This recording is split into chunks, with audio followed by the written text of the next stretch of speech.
Hello everyone, this is Arun. I'm going to talk about the topic transmission media.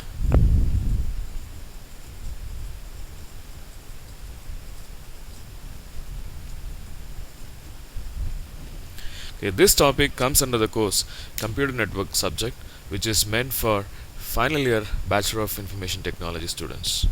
So, the objective of this topic is to discuss the following, that is, definition of transmission media, number two, types of transmission media, that is guided and unguided transmission media, and number three, few real world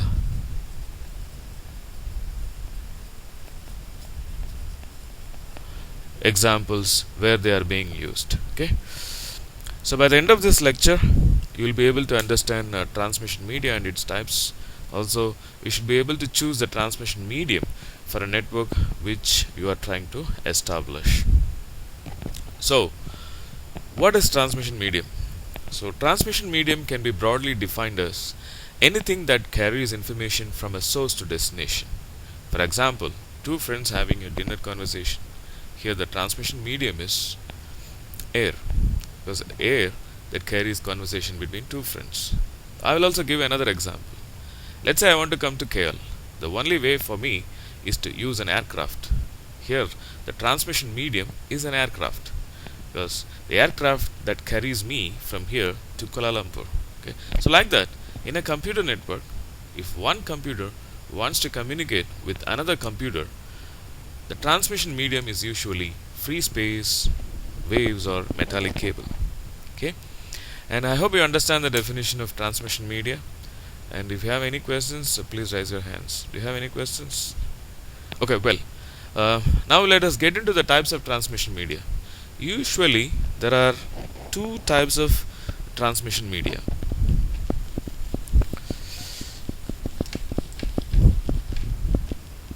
Two types of transmission media. Okay. Right? So they are guided and unguided. Guided can also be called as wired. Unguided can also be called as wireless.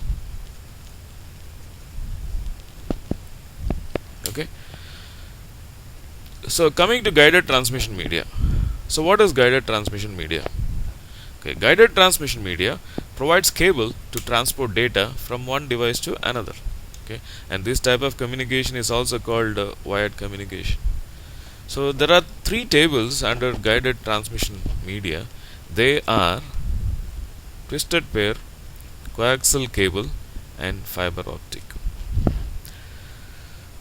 Let us begin with a twisted pair cable. So what is twisted pair cable? Twisted pair cable consists of two copper conductors. Okay. So like this, consists of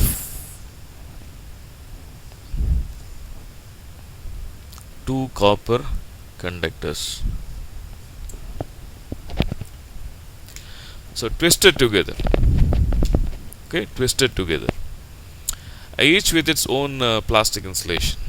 So one wire is used to carry signal and the other is used as a ground reference. Signal and the other is used as a ground reference.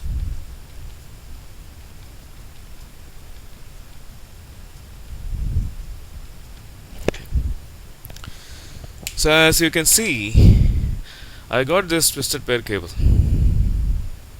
Okay, you can see two copper conductors twisted together with its own plastic insulation. This is plastic insulation, and you can see two copper conductors. Okay, I'll just see. These are the two copper conductors, one, two, and twisted together with its own plastic insulation. And here you have four twisted pair, one, two, three, four. Okay, and this cable is cat 5e cable. So normally cat 5e cable has got 4 twisted pair cable, whereas telephone line is cat 1 cable. There you can see 2 twisted pair cable. Okay. So why it is twisted? Okay, we should see. I mean, why it is twisted?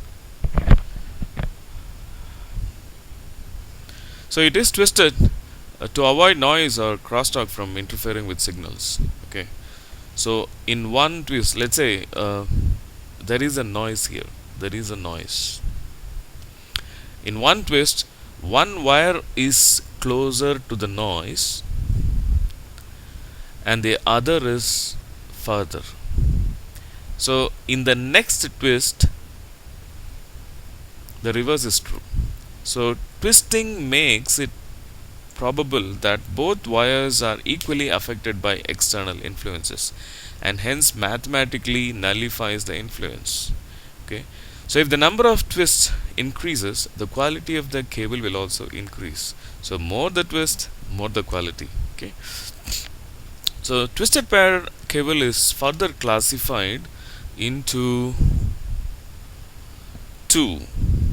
One is shielded twisted pair, that is STP. Another one is unshielded twisted pair. So shielded twisted pair has a metal foil that covers each pair of insulated conductors, whereas in unshielded it is not. So nowadays you don't see shielded twisted pair, and only unshielded twisted pair cables are coming in the market. Okay, let us come to unshielded twisted pair cable. So unshielded twisted pair cable has been categorized into 7.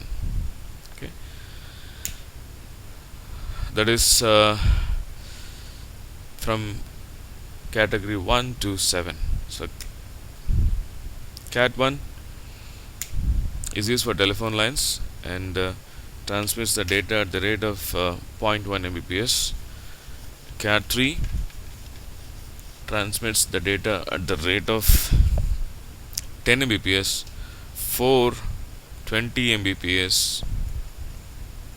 5 you have 100 Mbps. 6 you have 200 Mbps,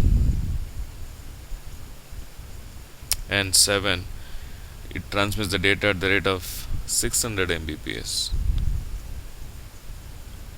Okay, so this is mostly, I think, a category from 5, 6, 7 mostly used in local area networks. These cables are mostly used in local area networks. Okay, so the cable that I have right now is cat 5. Okay, and we are using this cable for our entire LAN of size 710 computers. So you can see so cat 5e is mentioned over here. You can see easily cat 5e is mentioned over here. Okay. So when it comes to connecting a twisted pair cable to a device, we require RJ45 jack, and so this is RJ45 jack. Okay, so the RJ45 jack is used for connecting twisted pair cable to a device. So I'll show you a demo. So I have a laptop here. Okay, I have a laptop here, and you see this I'm using this RJ45 connector for connecting twisted pair cable to a device, that is a laptop. Yes, it's done. Okay, I think you must have seen this cable in your home. Normally we call this as a LAN cable. Okay, actually it is twisted pair cable, and it is cat 5e cable, mostly cat 5e cable.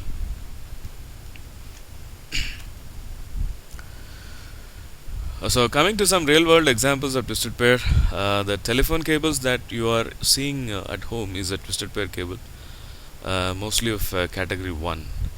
And if you have internet connection, the LAN cable that is connected to router at the bar at the back of your CPU is a twisted pair cable, mostly of cat 5. And now let us come to coaxial cable. So coaxial cable is quite different from twisted pair. Here the cable has a central solid core conductor, okay, enclosed in an insulating sheath, which in turn encased in an outer conductor of metal foil. So the metal foil serves as a shield against noise, and this outer conductor is also enclosed in an insulating sheath, and the whole cable is protected by a plastic cover. So I will just draw a coaxial cable. So it look like this.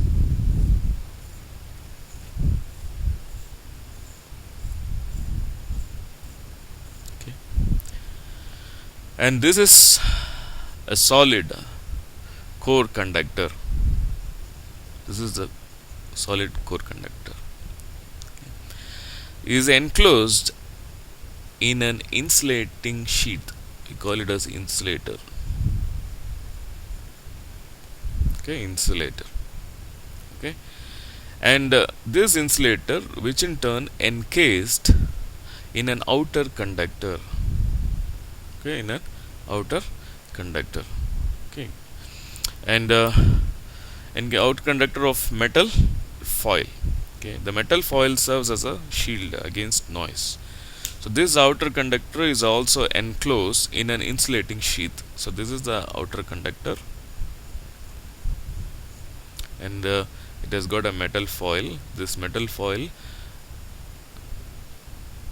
that serves as a shield against noise. Okay, this is outer conductor, and this outer conductor is also enclosed in an insulating sheath. So this is an insulating sheath, that is insulator. And finally the whole cable is protected by plastic wire. So you can see this is the core conductor, is surrounded by an insulator, and which is encased in an outer conductor of metal foil. This is an outer conductor of metal foil. This metal foil serves as a shield against noise, and this outer conductor again is enclosed in an insulating sheath, and the whole cable is protected by a plastic cover. So I will show you coaxial cable, and this is the so whatever this is the just a picture of coaxial cable. Now I will show you the real coaxial cable.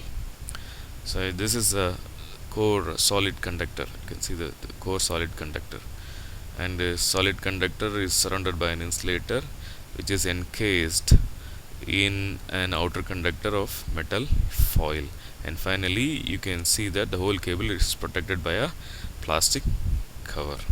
Okay, so coaxial cable are of three categories: RG59, you have RG59, and RG58, and RG11. So RG stands for radio government rating. So RG59 is used for cable TV, RG58 is used for thin Ethernet, and RG11 is used for thick Ethernet. So to connect coaxial cable to devices, we need coaxial connectors. Three popular types of connectors are there. They are BNC connector, BNC T connector, and the BNC terminator. So BNC stands for Bayon Neil Kunzelman. Okay, so I'll show you. This is BNC connector. This is BNC connector. You can see this is BNC connector, and this connector is used for connecting coaxial cable. Okay, this is used for connecting coaxial cable. Yes, the connector is attached to the cable. Now this cable is connected to a set-top box of a digital TV using BSN, using this. So this is a set-top box. So the back of this box, yes, now it is getting connected. So BNC connector is used for connecting coaxial cable to a set-top box of a digital TV. I think you must have seen this type of thing in your home. Okay, if you have a set-top box, so at the back of set-top box you can see a coaxial cable, and the cable will be using a BNC connector like this for connecting uh, the, this cable to set-top box. So the last guided transmission media is fiber optic. A fiber optic cable is made of glass or plastic and transmits signals in the form of light. But there is a difference between fiber optic cable and twisted pair coaxial cable. What is the difference?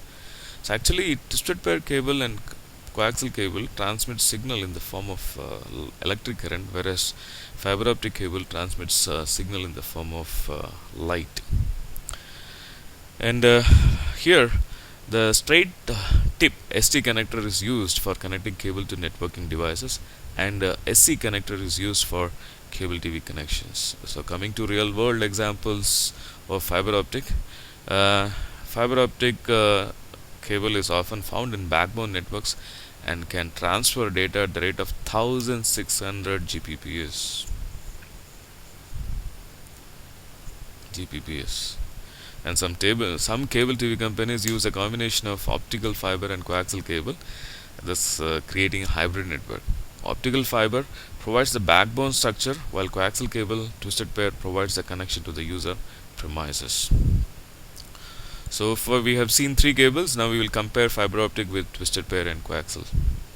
Fiber optic has several advantages over twisted pair and coaxial. Okay, fiber optic can support higher data rates than either twisted pair or coaxial cable. Fiber optic transmission distance is greater than that of other guided media, and even fiber optic signal can run for 50 km without requiring regeneration, whereas we need repeaters for every 5 km for coaxial and twisted pair cable. And most important thing is electromagnetic noise cannot affect fiber optic cables. So overall, fiber optic is far better than twisted pair and coaxial, but you don't see fiber optic in home. You will be seeing twisted pair and coaxial cable in home, because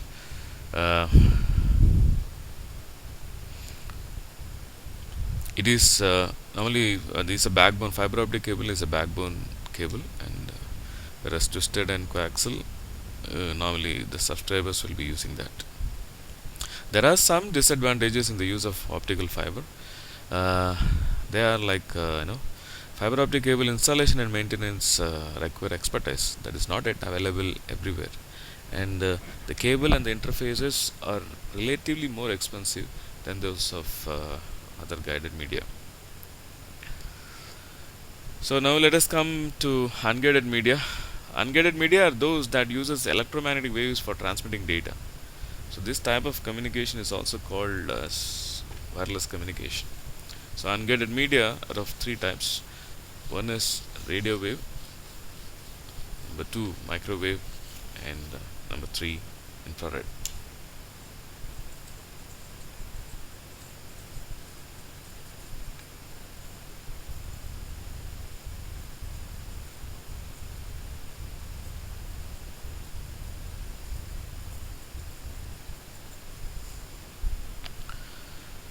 So what is radio waves? So radio waves are electromagnetic waves ranging in frequencies between 3 kilohertz to 300 gigahertz, or you can say 1 gigahertz. Okay. Mostly I think it is 300 gigahertz. And these waves are omnidirectional, and this means that the sending and receiving antennas do not have to be aligned. This sending antenna sends waves that can be received by any receiving antenna, and radio waves, particularly those of low and medium frequencies, can penetrate walls. Now let us see the real world applications of radio waves. So if we are listening to AM FM radio for a song, the song is reaching us in the form of radio signals. And incoming and outgoing calls of our cell phone is using radio signals for transmission. And the cardless phone, in our home is using radio signals for transmission. The second unguided media is microwave. So microwaves are electromagnetic waves having frequencies between 1 to 300 gigahertz. So these waves are unidirectional. This means that the sending and receiving antennas need to be aligned. Okay, sending and receiving antennas need to be aligned. That is, towers with the mounted antennas need to be in direct side of each other. Any obstacle between towers do not allow microwave to transmit. So this property of microwaves allow a pair of antennas can be aligned without interfering with another pair of aligned antennas. And microwaves normally need unidirectional antennas that send out signals in one direction. There are two types of antennas. One is parabolic dish and another one is horn.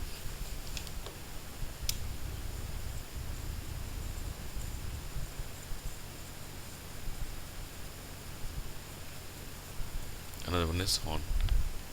Parabolic dish works as a funnel, and a parabolic works as a funnel. Like just I'll show you how parabolic dish looks like.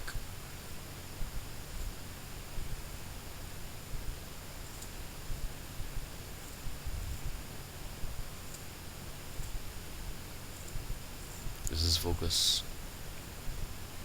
So it looks like a funnel, catching a wide range of waves and directing them to a point. Okay, a horn antenna looks like a gigantic scoop.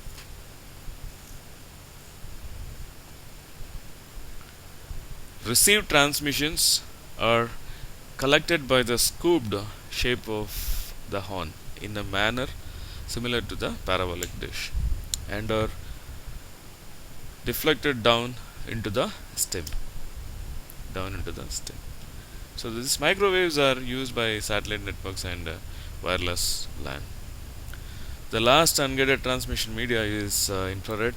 Infrared waves with frequencies from 3 gigahertz to 400 terahertz. 400 terahertz. So, and can be used for short range communication systems. And infrared, since because it has got higher frequencies, cannot penetrate through walls. This property of infrared waves prevents interference between one system and another. Example, when we use our infrared remote control, we do not interfere with the use of the remote by our neighbors. So in addition, we cannot use infrared waves outside a building because the sun's rays contain infrared waves that can interfere with the communication. So coming to some real world examples of infrared waves, wireless keyboard, mouse communicating with PC using infrared waves, TV remote is communicating with TV using infrared waves. So this session has come to an end. Before I close this session, I would like to summarize what we have discussed so far. So we have discussed transmission media and its types and a few real world examples where they are being used. So in the next session we will see how to construct a small office LAN using guided and unguided transmission media. So it's going to be a practical session. So thanks for listening. Bye. Have a good day.